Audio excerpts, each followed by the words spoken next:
déjà le terme écrire. J'ai toujours aimé écrire. Je lisais quand même beaucoup de presse depuis toujours. Je suis vraiment une grande amatrice de presse. Je pense peut-être assez tard, on va dire 22, 23 ans, je me suis dit, mais en fait, ça me permettrait de conjuguer deux de mes passions. D'où ce choix d'écrire en presse écrite. Ma première grande expérience a été chez Technicart, qui était un magazine de culture vraiment alternative, tendance rock. J'étais SR et chef de rubrique dans un magazine destiné à la jeunesse. Ensuite, j'ai travaillé pour Non-Fiction, c'était sur les livres musicaux. Et ensuite, j'ai travaillé dans une revue d'art, j'écrivais sur l'art. Et lors d'une discussion avec le rédacteur en chef, on a parlé musique et il a eu l'idée de me présenter à Mishka Assayas, qui donc dirigeait une nouvelle édition du Dictionnaire du rock. Mishka m'a recrutée. Donc ça a été vraiment ma première expérience rock et qui m'a sans aucun doute beaucoup aidée par la suite à écrire dans Rolling Stone notamment. Mais côté presse rock, oui, j'ai écrit pour Rolling Stone, j'ai écrit pour Plugged, j'ai écrit pour Les Inrecuptibles.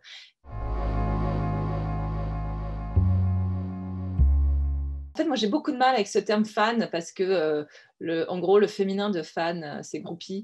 Et j'ai eu de la chance de n'avoir jamais été étiquetée groupie. Moi, je suis évidemment fan. En plus, je le dis facilement, j'adore, je suis fan, etc. Moi, je reste quand même quelqu'un d'extrêmement enthousiaste.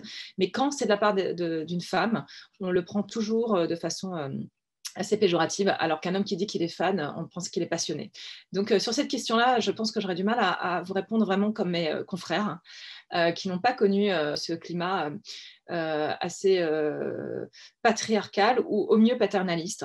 C'est-à-dire que quand on parle de musique, on nous regarde avec un petit air un petit peu attendri, genre « Oh, elle est fan ». Mais en général, quand ils me parlent au bout de 5 minutes, ils se rendent compte que je suis leur égal. Je ne peux pas me considérer comme fan. Je me considère plutôt comme passionnée. Comme les hommes, autant que les hommes. Et s'ils sont fans, dans ce cas, je suis comme eux. Et ce qui est sûr, c'est que je ne suis pas une groupie, que je ne l'ai jamais été. Et ce qui fait sans doute la force de mon travail, de mon investissement, et qui fait que ça fait maintenant bientôt 15 ans que j'écris sur la musique. Et c'est vraiment une grande chance.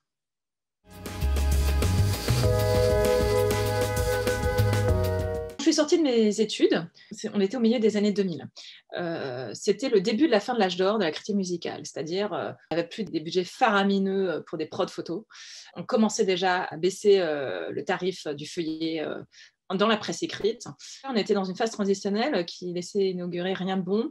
Et voilà, beaucoup de choses bougeaient et on sentait que ça n'allait pas dans le bon sens. Donc, j'ai eu quelque part la chance de commencer au moment où ça allait déjà quand même pas très bien. C'était quand même encore beaucoup plus ouvert en termes de possibilités. La concurrence était moins forte qu'aujourd'hui, parce que tout simplement, il y avait beaucoup plus de supports. L'enthousiasme était encore très fort. Il n'y avait pas du tout ce cynisme qu'on trouve encore aujourd'hui. Maintenant, le climat, il est un peu à la catastrophe et en réalité, je pense que la pandémie a changé beaucoup de choses, c'est-à-dire qu'en fait, on se décide de prendre ce qu'on a et de faire avec. Moi, je suis pigiste, donc faut avoir quand même la peau dure pour être pigiste.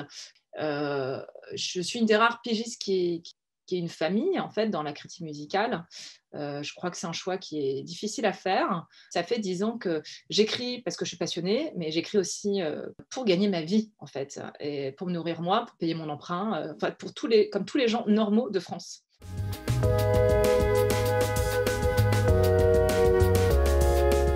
Il y a quelques jours, j'ai interviewé un artiste que j'ai interviewé pour la première fois il y a quasiment 15 ans. On a fait un Zoom, on a parlé du lien finalement que ça crée de se parler depuis 15 ans, même si c'est par intermittence. Et lui, comment on apprécie cette familiarité. Mes relations avec les artistes peuvent être très chaleureuses.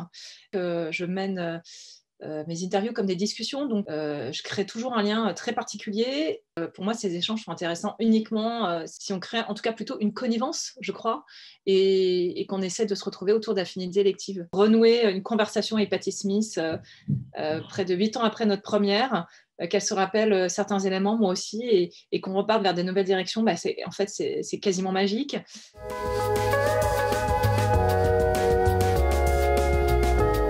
Oui, le papier a un sens, c'est-à-dire que cette paire du papier, l'adieu au papier dont on nous a rebattu les oreilles depuis maintenant 20 ans, moi j'y crois très moyennement. Le digital a pris une place énorme, c'est-à-dire que le digital a remplacé le papier à bien des égards. Il serait grand temps que les pure players et que les rédactions web des magazines soient reconnues en leur juste valeur, qu'ils aient les budgets qui soient alloués au print pour bénéficier des mêmes moyens et donc de la même qualité. Maintenant, non, la mort du papier, j'y crois pas parce que le succès de certains MOOC nous le prouve, le succès de certains livres nous le prouve. Moi, je crois encore à la presse magazine. Je pense, oui, qu'il y aura moins de magazines. Je ne sais pas lesquels vont rester. J'achète encore la presse, je la soutiens. J'aime beaucoup ça. Et je crois que je ne suis pas la seule. Et je dirais la même chose pour les livres. Donc oui, le print a encore un sens, parce que son sens, c'est le toucher, que le toucher compte pour nous.